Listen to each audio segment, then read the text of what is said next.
आज आपण बघणार आहे ऑसवाल्ड डायल्यूशन लॉ, त्यालाच म्हणतो आपण relation between degree of dissociation alpha आणि dissociation constant K for weak electrolyte. So आपण एक वीक इलेक्ट्रोलाइट घेऊया, 1 मोल वीक इलेक्ट्रोलाइट घेऊया, तो VDMQ सोल्युशन मध्ये काय करूया, डिझॉल्व करूया. VDMQ वॉटर घेतलाय, त्याच्यामध्ये 1 मोल आपण वीक इलेक्ट्रोलाइट ऍड केलेला आहे. काही वेळानंतर तो काय होईल, ब्रेक होईल, म्हणजे डिसोशिएट होईल. So Ba is weak electrolyte, it dissociate into B plus and A minus. Initial त्याचं कॉन्सन्ट्रेशन किती होतं, 1.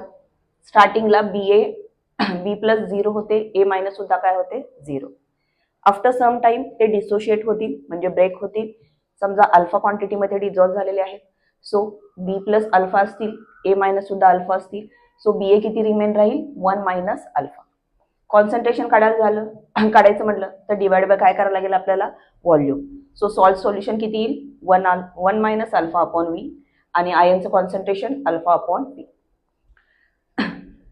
डिसोसिएशन कॉन्स्टंट कसं काढतो आपण, K is equal to concentration of ion divided by concentration of unionized salt.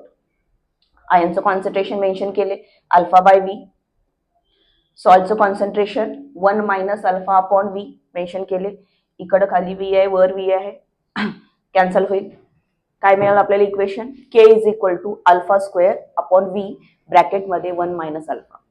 आता ही जी term आहे 1 minus alpha, ही आपण वीक इलेक्ट्रोलाइटसाठी कन्सिडर करतो, आणि वीक इलेक्ट्रोलाइट हे फार कमी प्रमाणात डिझॉल्व्ह होतात. त्यामुळं ही टर्म आपण नियरली काय कन्सिडर करतो, 1 कन्सिडर करतो. त्यामुळे फायनल इक्वेशन काय येईल, K is equal to alpha square upon V. So this is relation. हे रिलेशन आहे कोणामधले relation, degree of dissociation, dissociation constant आणि व्हॉल्यूम. सो इक्वेशन रिअरेंज केल्यावर भेटेल alpha square is equal to K V. Square काढला तर under route मध्ये काय येईल, के इंटू व्ही. जर हे व्हॉल्यूमच्या टर्म मध्ये विचारलं, जर हेच जर तुम्हाला कॉन्सन्ट्रेशनच्या टर्म मध्ये विचारतील तर कॉन्सन्ट्रेशन म्हणजे काय, 1 अपॉन व्ही. सो इथं अल्फा स्क्वेअर अपॉन व्ही आहे, ते 1 अपॉन व्हीच्या जागी काय लिहिले आपण, कॉन्सन्ट्रेशन. सो कॉन्सन्ट्रेशनच्या टर्म मध्ये काय येईल, alpha square is equal to K divided by C, और alpha is equal to under root K divided by C.